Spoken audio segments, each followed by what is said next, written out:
everybody, Aimer back with another Mission Impossible episode review. We are on to Season 7, into the home stretch now.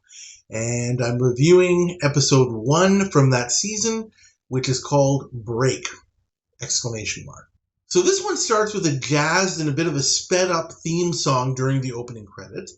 We start in New Orleans, according to the title card, where we see some guys shooting pool. Get used to that. The winner, who's called Toledo, tells his other two chums, Press Allen and Dutch Krebs, that he plans to stay behind for a bit and work on his game. The two leave, signaling a couple other guys outside for some reason. Toledo goes up to an office and picks the lock on a drawer, using his camera watch to take pictures of some records. Dutch and Press come up behind him and tell him they've realized he's a federal agent. Right-hand man to Dutch, Press, shoots him. Jim uses some spy speak to get his instructions from an artist. The mission? Find Toledo's watch and get the information needed to put Krebs and his illegal gambling empire away before the film deteriorates. We get an apartment scene where we see Jim practicing his billiards with some help from Barney's computer guidance system and a special cue ball. And we're also introduced to the lovely Barbara Anderson as Mimi Davis, Press's old girlfriend who's just been paroled and now wants to help the IMF take him and Krebs down. Masked Jim and Willie take $30,000 of Krebs's money from Press at gunpoint during a pickup, and Krebs is predictably miffed at that. Barney gets into a local pool hall and sets up his circuit board and balls. Willie shows up as Jim Saunders with a letter of recommendation from the organization, and Press tells him they're not hiring.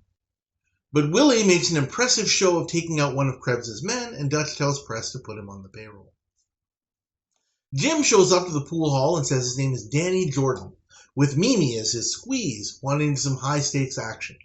Barney communicates with Jim through an implant in his ear, and he's able to put on an impressive show. The proprietor calls Dutch and tells him about it, and Press is sent to go check it out.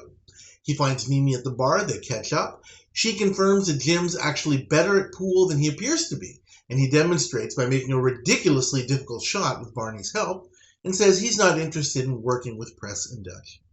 Press gives Mimi some money to convince Jim to at least meet with Dutch, and she does. Willie fits the pool table at Dutch's place with a circuit board and cue ball as well, and Jim is able to demonstrate his skills from Dutch with Barney parked in a van outside. Dutch finds Mimi drowning her sorrows again, lamenting that Jim is more interested in pool and the other waitress rather than her. Krebs makes a promise of really big money to Jim and later meets with his rival Tim Sharkey, all in the hopes of setting up a game between Jim and Sharkey's man, Stick Hudson. Mimi confronts two-timing Jim, who brushes her off. Press feels a little sorry for her and apologizes for not visiting her in prison. The two seem to make up for whatever happened in the past.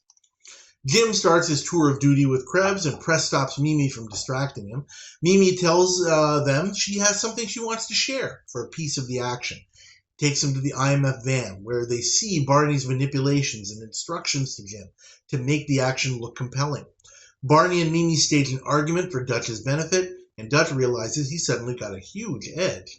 Willie and Press make another money run, and this time Barney corners them, allowing Masked Jim to take the cash, making Dutch positively irate and tells Press this time it's coming out of his money. Barney meets Press and says he's not satisfied sharing with Jim anymore and wants to make a deal. Dutch says he knows what they're pulling and agrees to help Barney get at the big money. They take the evidence to Sharkey, and the big showdown between Jim and Stick Hudson is announced, with huge bets from all over the country. Press is thrilled to hear that a fair bit of it is Sharkey's personal cash. At the game, Jim takes a big lead to set things in motion and make Dutch hugely overconfident, with Sharkey and Stick Hudson showing worry, until Jim messes up a shot and Hudson takes control. Mimi asks for her money, but Press brushes her off as well. In the van, Barney shoots Sharkey's man with a tranquilizer gun, just as Hudson takes the lead and looks like he's in an easy position to win. Barney messes up his shot, causing Sharkey to go ask Press to see what's wrong. Mimi sends a signal, getting Barney to vaporize the circuit board and leave the area, as Willie switches the cue ball back to a regular one. Press can't find the van, and Jim wins the game. Sharkey tells an overjoyed Dutch that he's not paying the bets as the game was rigged, but they find that the cue ball is a normal one, to the surprise of all. Sharkey tells Press quietly that he's a dead man, and Jim tells Dutch he switched the balls to hide the evidence, and he believes that Press tipped Sharkey off. Willie tells Press that he can see that he's in a bind, saying he has an idea. They go up to the office, and Willie tells Press that he knows people who would pay handsomely for Toledo's camera and the evidence it contains. But Press figures he's being played and pulls out a gun. Drunk Mimi appears, distracting Press, allowing Willie to punch him and jump out the balcony window onto the IMF van. Press goes to Sharky with the information, saying that together they could use it to ruin Dutch for good. They could go to the grave with Press digging up the watch. Sharky thanks him for his help and pulls out a gun, apparently not wanting to share, but they find themselves surrounded by the IMF. Dutch is indicted, Mimi's parole is suspended, and with Casey on assignment, she agrees to work with the IMF for a while. Mission accomplished. I'm going to give this episode a grade of D. Probably you might want to say that it might deserve a D-, but I'll go with D based on the notes that I made. This one opened season 7, obviously. It was the first one to be aired. It was not the first one to be filmed. As I mentioned in the wrap-up for season 6, Linda DeGeorge, who is still in the credits, was going to be going on maternity leave. She kept with the show as long as she could. They did actually film a few episodes with her, which we'll see later on in the season.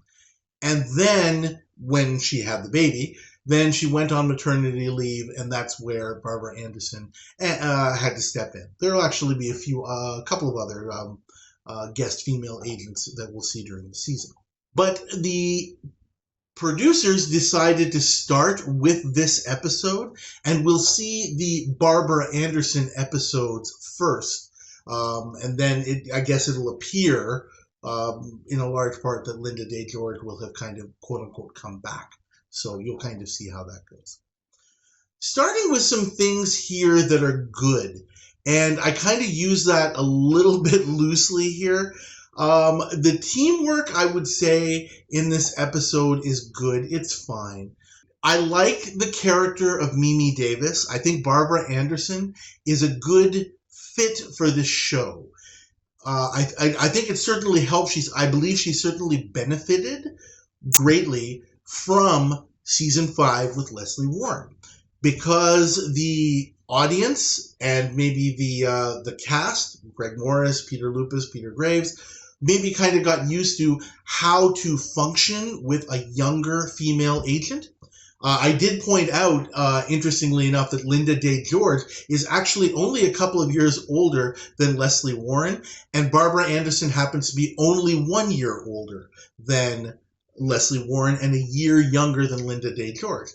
So, the vibe has kind of come together in terms of how to make it work. But Barbara Anderson really holds her own, and I think that she was a good choice to fill in for Linda DeGeorge while she was away. I do also like that Mimi, they didn't just kind of have her have it be a random thing. They made her have a bit of a history with Press Allen. And that was good, rather than just kind of like shoehorning her in and saying, okay, here's our new female agent. There's a little bit of a foundation laid there. And it makes sense, and that is very, very good. And this episode is a good way to introduce Barbara Anderson to the show.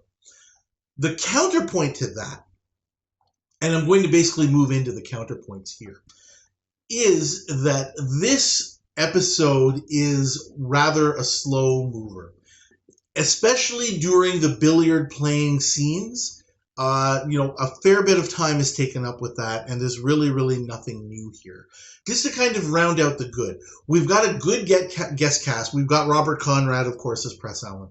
We've got Carl Betts, who returns as Dutch Krebs. You'll remember Carl Betts from back in season 4 in The Crane. They're both fine actors, but the counterpoint to them being fine actors is their characters leave a fair bit to be desired. One thing that I wrote in my previous blurb, the title card that opens this episode says New Orleans. I wrote, and I stand by it, this really should say Schmuck City. This one has a very, very similar problem to the season 6 episode The Miracle, where I commented in that one, and I feel the same thing has happened here. The decent performances by these quality actors are completely wasted because because they're clueless. And they're miles behind the IMF at every turn. There is zero risk for the IMF in this one. They're literally just kind of leading these guys through the steps, and they have everything under control. There's not even any kind of contrived wild card here that I can find.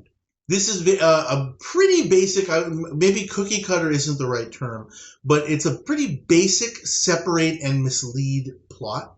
And I'll have more to say about that a little bit later, which I think is really one of the big problems in this episode. And I'll spend a little bit of time talking about that. A couple of interesting casting notes. Robert Mandan, who plays Sharky, he returns as in a role very similar to the previous one that he had in season 6. He was in the episode Shape Up as a mob boss, Mr. C, I believe he was called, and he had the same actor, Larry Watson, as his gunman, his button man. Here, Larry Watson is the character who was with Barney in the van towards the end of the episode, and he was the same guy who was with Mr. C in Shape Up when Mr. C showed up at the end. So I'm not sure if the two kind of, are really friends and had something going. Not sure about that, but they're there together. Another interesting note, I looked up Stick Hudson. He's not credited in this episode. He's played by a fellow named Robert Lee Woods. I tried to do some digging on Robert Lee Woods, on a Google search or whatever. I couldn't really find a whole heck of a lot. Robert Woods is, a fairly common name. And so I can't find a lot of information about this guy. One thing's for sure, he doesn't have another IMDb credit, which is really, really weird to me. He's obviously a decent pool player. Peter Graves shows that he's a decent pool player because, while he obviously didn't take all of the pool shots that we see in this episode, he certainly did do some of them. And interestingly, Barney even says in the beginning of the episode that, it can only kind of give you 5% one way or the other. It can't turn a horrible shot into something that goes into one of the pockets. That actually makes sense. I actually did kind of like that. I'll put that in the good category, that at least the IMF, I've commented in the past about how they tilt things in their favor. Well, here we're only tilting at 5%, Jim. You still got to do some of the work. So that's actually kind of good for what it's worth. Moving on to the thing that I think really, really, really brings this episode down. The key to this episode is obviously Robert Conrad as Press Allen. And with Press's character, we have the issue that I constantly bring up during separate and mislead plots, where you have guys who are thick as thieves, that's the term that I use, turning on each other or have some kind of rift come in between them. In the apartment scene, Mimi talks about Press Allen and says he is fiercely loyal to Dutch Krebs. He turns on him in this episode for what exactly? I really paid attention. I said, okay, let me see if I can try and make sense of this. Dutch has a bad week, I guess you could say. He gets held up and loses a whole bunch of the organization's money. $50,000 in total, $30K in one and $20K in another. And the second time, Dutch is, riled up enough to say, you know what, it's coming out of your money this time. Okay.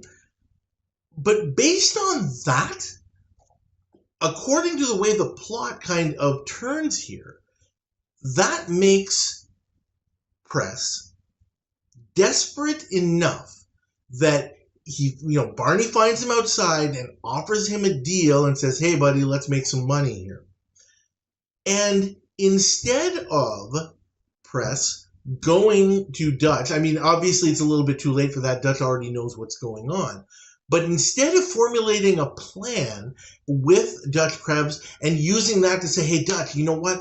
I got a plan here. Why don't we make some money and we can, recoup our losses that way? Instead of that, he runs to Dutch's rival, Tim Sharkey.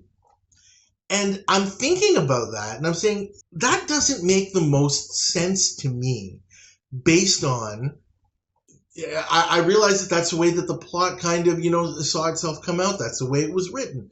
But really, that does not make sense. I'm struggling to come up with some kind of analogy about it. But it would be kind of like, the only thing that occurs to my mind is, if you worked for a company for 20 years and suddenly you stumbled across a great idea that your company could use, and even if you were kind of soured on your company and things hadn't been going greatly, or hadn't been going great recently, and you had this great idea, would you go running to your competition just like that? I don't think so. Something bothers me there. And then, and the bigger problem with that is that there are some more shenanigans with that. At the end, Press is tipped off. Well, Jim actually tips off Dutch Krebs that, hey, I think Press Allen has been dealing with Sharky on this. And Dutch gives him kind of a veiled threat saying, hey, buddy, you just bought yourself a contract or something. You're in trouble. Press realizes that he is in trouble, and he realizes that he's burned a bridge with Dutch. Okay. At that point, he's like, all right, you know what? I don't have really good options here. But before that, going to Sharky, rather than trying to work it out and mend fences with Dutch, that was pretty ridiculous. Then going forward, Willie gives him the opportunity and says, you know what? If we can get that watch, you can make some cash and you might be able to get yourself out of this, basically. He pulls a gun on Willie. When Willie says, you know what? I know people who would pay good to take Dutch Krebs down. And it appears on its surface that Press is saying that, you know what? Hey, don't you ever talk bad about my boss like that. Your boss that you just burned a bridge with and who apparently just threatened you? You've already burned that bridge, guy. Like, what are you doing? Why would Dutch, under those circumstances, not take Willie's offer? He took Barney's offer on the basis of a whole hell of a lot less, right? We're to believe that because, he's out $20,000 and is looking for an opportunity to bring it back, he betrays Dutch. Okay, now at that point where he has even less to lose, or he's lost more and has less to lose, he doesn't take that opportunity. That doesn't make any sense to me. And that's a big, big plot hole and a flaw in the story, especially at that point. And then even after that, he goes to Sharky and says, hey, you and I can make some money off of this. What? Why would he go to Sharky and take that offer? Sorry, I covered my face there. Why would he go to Sharky and take that offer to Sharky instead of taking Willie's offer? Why does he have to cut Sharky into it? Sharky, who obviously, points a gun at him when the watch is found and said, I'm not going to share with you. It just doesn't make sense that Press Allen, his whole thing with Dutch kind of falling apart in this episode. There's plot holes in it that are wide enough to drive a truck through. I really didn't think I was going to have that much to say about this episode, but that right there really, really bothered me. And it's a big, big set of plot holes, and kind of an overriding plot hole that is kind of setting the tone a little bit for season 7. Where the series, it's obvious, season 7 is tough. Anytime a show gets to this point, it's kind of tough to keep it going. Any series is going to run out of steam a little bit. And Mission Impossible is not any different. But unfortunately, we are going to see many episodes where, and we've seen this in previous seasons as well, but in season 7, we're going to start seeing more and more of these episodes that just kind of don't really land the ending and have these sorts of plot holes in them. But again, sometimes it just is what it is. I think I'm going to wrap it up here. Thank you guys, as always, for watching. Please like this review video. Please subscribe to the channel if you haven't already, and please leave your comments. Love to hear what you have to say about this and for the rest of Season 7. Thank you again, and I'll see you next time.